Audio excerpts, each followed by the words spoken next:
this series that we're going to have during the summer. His name is Matthew J. Smith, and he's a lecturer in the history department. No, he's a lecturer in history in the Department of History and Archaeology, sorry, excuse me. And he, at the University of the West Indies in Mona, Jamaica. He earned a BA with honors from the Department of History and a Master, SC, I mean Science, from the Department of Government at UWI, Mona, Jamaica.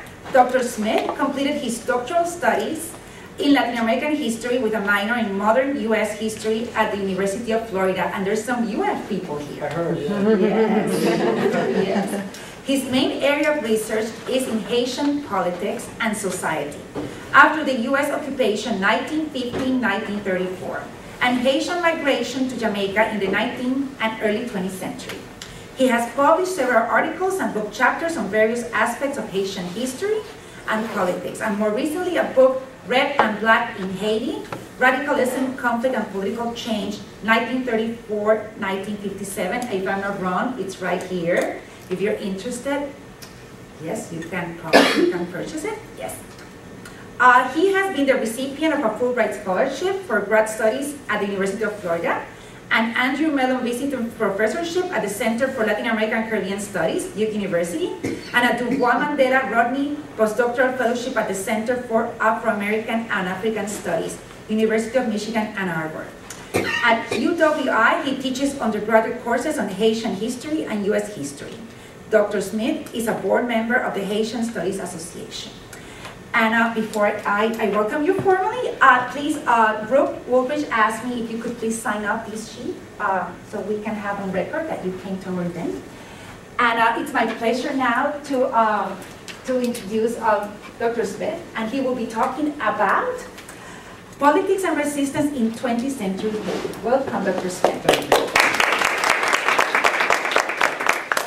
Thanks, everyone. Thanks, Astrid, for that introduction. As she mentioned in the introduction, I am guilty as charged. I'm a graduate of University of Florida. And I was mentioning to Brooke some time ago that when I was at the University of Florida, I always wanted to come to the Haitian Summer Institute here. I didn't get the opportunity. The summer when I had scheduled to do opportunity to do research in Haiti came up at the same time, so I decided to take that.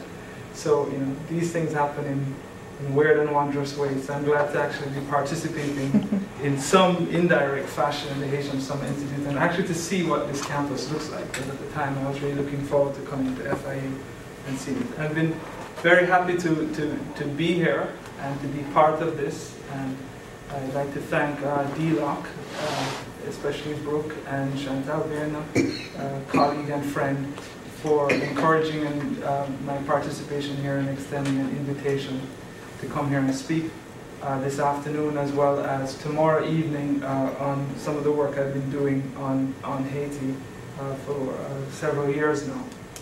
What I want to talk about today is, as the topic suggests, is looking at the issue of resistance and politics in Haitian history in the 20th century, which you'll notice as I go along dovetails very, very much with what I do most of my work on, which is actually issues of political resistance, radicalism in Haiti.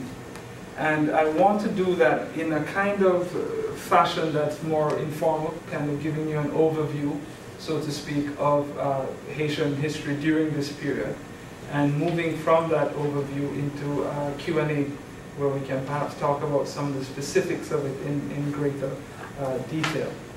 For the students, I had circulated, I hope everyone got it, a copy of a short essay that I wrote on this theme, which should, I think, be useful in kind of giving you a sense of what's happening. Now, the first thing to bear in mind is that quite often when we think of this topic of resistance and politics in Haiti, we often think of Haiti as a very rebellious and contentious place. I mean, these are some of the issues that often come to mind, the images that people think of in Haiti.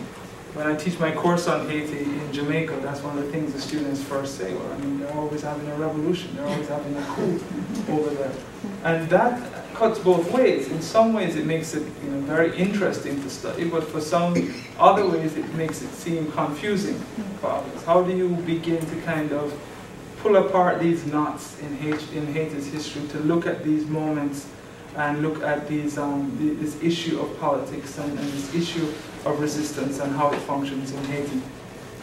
And in the 20th century, much of what we understand of that myth, if you will, of Haitian politics and how it unravels was set, which is why I focus much of my discussion today on the 20th century.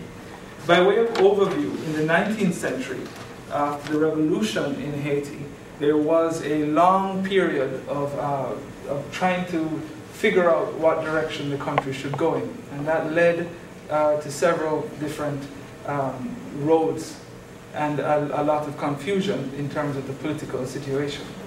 Dictatorships, yes, those are all part and parcel of the history. But in that as well are attempts to try and put Haiti on a path in which that dictatorship tendency would be reduced. And this really begins to gel, if you will, during the latter quarter, the last quarter of the 19th century, when you begin to see the formation of two very distinctive political ideas: the nationalists and the liberals.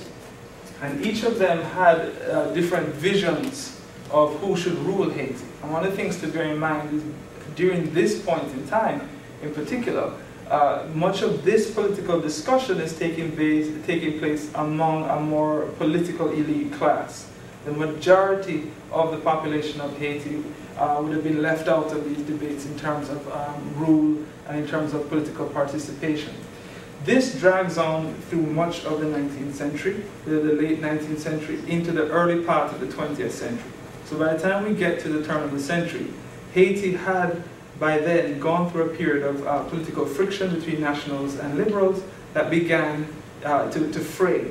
And political competition in Haiti began to take the form of being a more a kind of personalized battle in some regard for state power.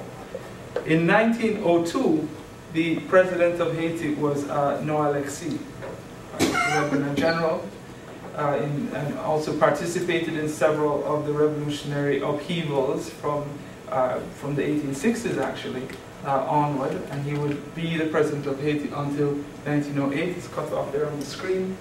And the moment when Noah Alexis comes to power is also an interesting moment politically, because his rivals he has several rivals, but two main ones, a man named Calistin Fouchard and someone else you may have heard of, the famous Haitian intellectual Antonin Fiamet.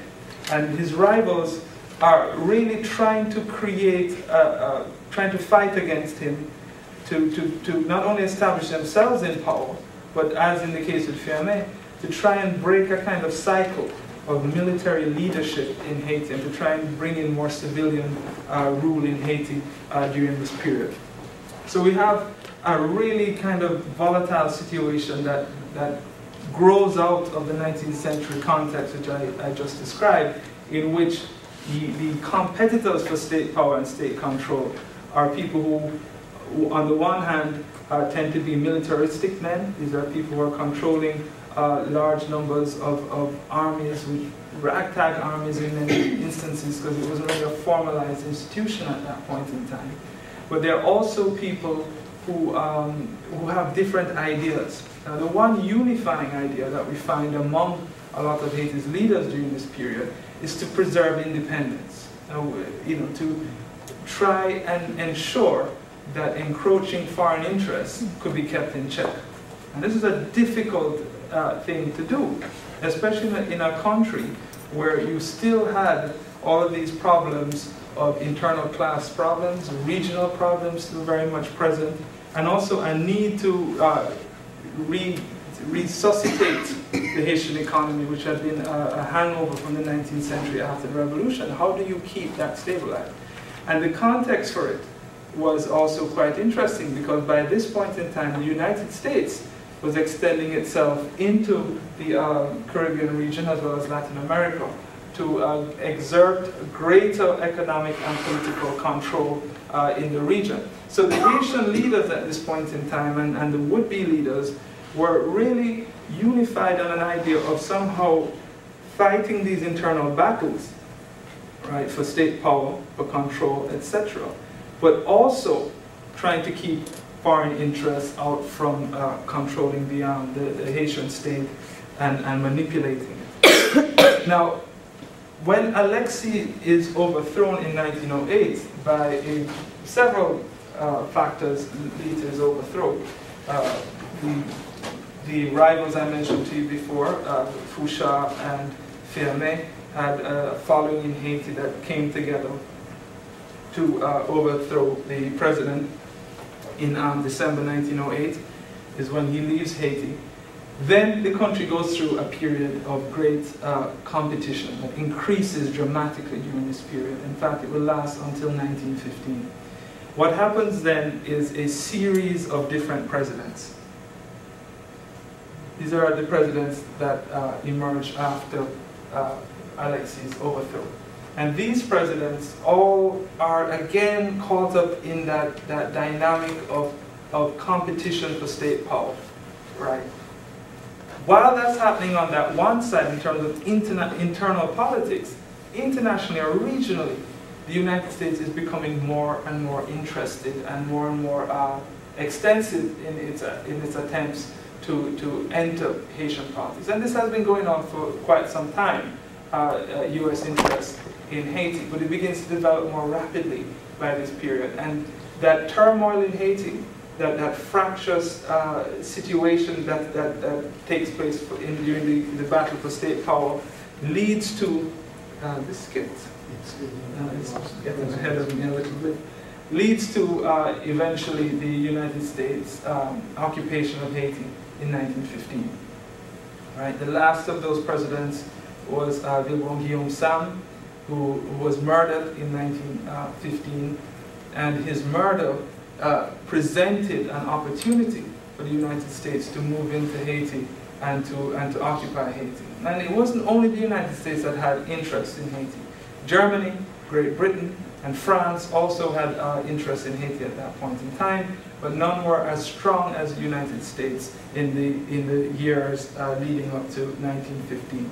So here's an image of the first landing, I gather, of the Americans in Haiti shortly after the murder of Guillaume Sam, and in a sense that marginalizes those other interests that I mentioned, right? And the kind of view that the Americans, Marines who land in Haiti and the American government puts forward is that their intention is to create stability, restore democracy in Haiti. And it's a very difficult thing, because if you consider what I said about the 19th century, the democratic project, the success of it, was something that was very absent in the 19th century, right?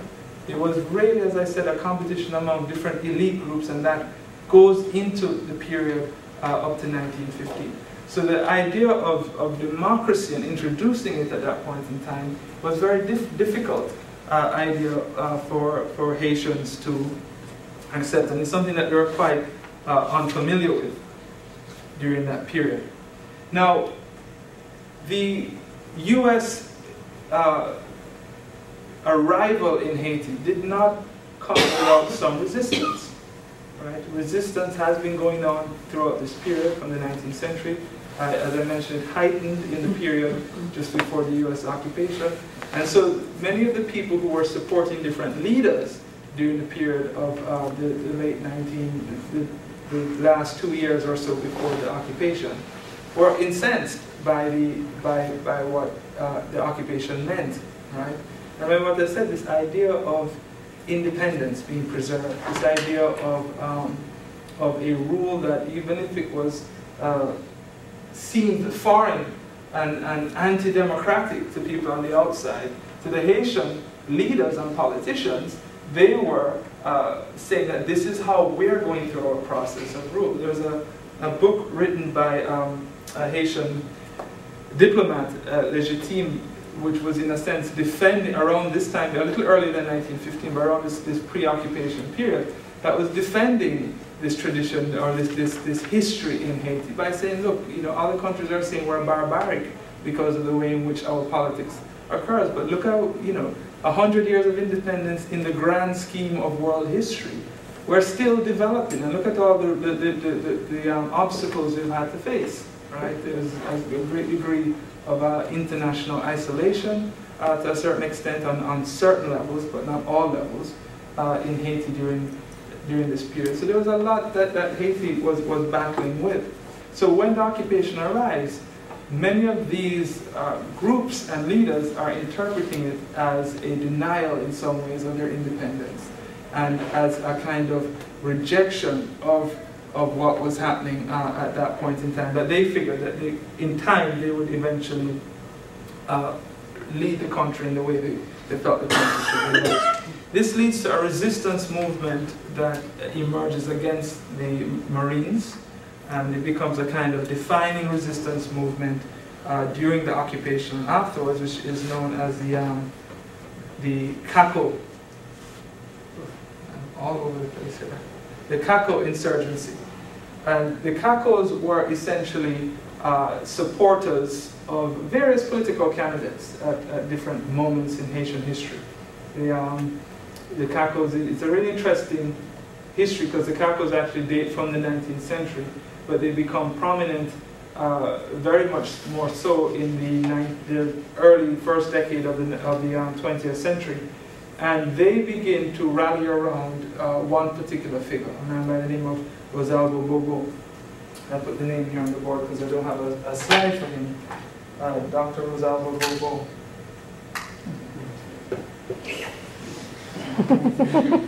But Bobo. Yeah. B-O-B-O.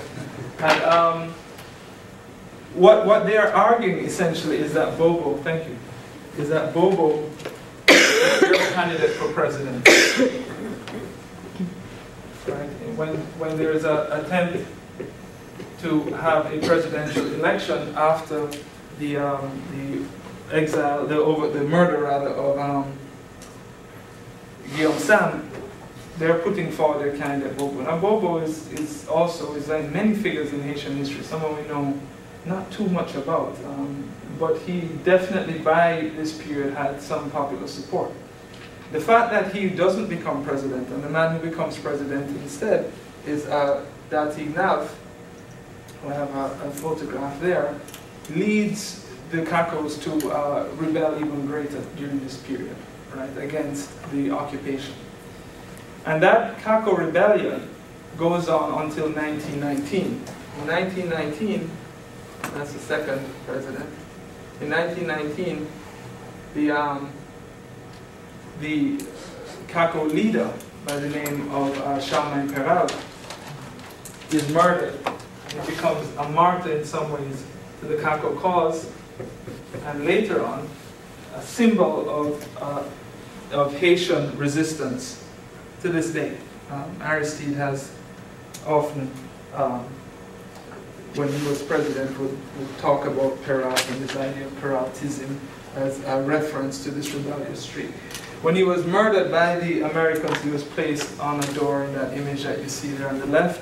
And the other image is an artistic representation of it, where you can see a kind of celebration, a kind of representation of him, almost in a Christ-like pose, right? It becomes a figure for the Haitian resistance movement against the occupation. The occupation itself became very harsh for many.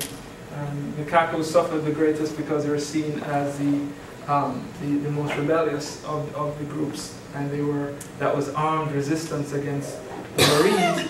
But there are other groups that were upset with the way in which occupation was run, and part of it was the type of labor that the Americans had introduced, corvée labor, which was essentially almost a forced labor system for Haitian peasants, right, which arose a great deal of resentment, and also led to some of the Haitian peasants also supporting the Kakos as a result of it. There had always been resistance on that level towards these kinds of impositions by the United States during this period, and even a little bit before as well, when there was an attempt to build a railroad concession in Haiti, which was financed by American investors. And of course, the nature of the occupation itself. Here's a quote from the Nation from the United States from 1920, and when you read that quote, you can see some of the sentiments even outside of Haiti about what the occupation was doing and what the occupation represented in Haiti. And you'll notice too that that's published in 1920, just barely a year after the murder of Charlemagne Perrault and the kind of crushing of the Cacao insurgency during that period. And so you can see how that resentment of what the occupation meant to Haitian independence, what it meant to Haitians themselves, and also U.S.-Haitian relations too, was something that was shared outside of the island during that period. So the occupation becomes a source for greater resentment. The armed resistance movement led by the Cacos fails in many ways, in practical ways, although it serves to inspire other resistance movements. And it's in the 1920s that we begin to see a different type of resistance to the occupation emerging. And this is one that is more intellectual and literary than it is of one that is armed conflict.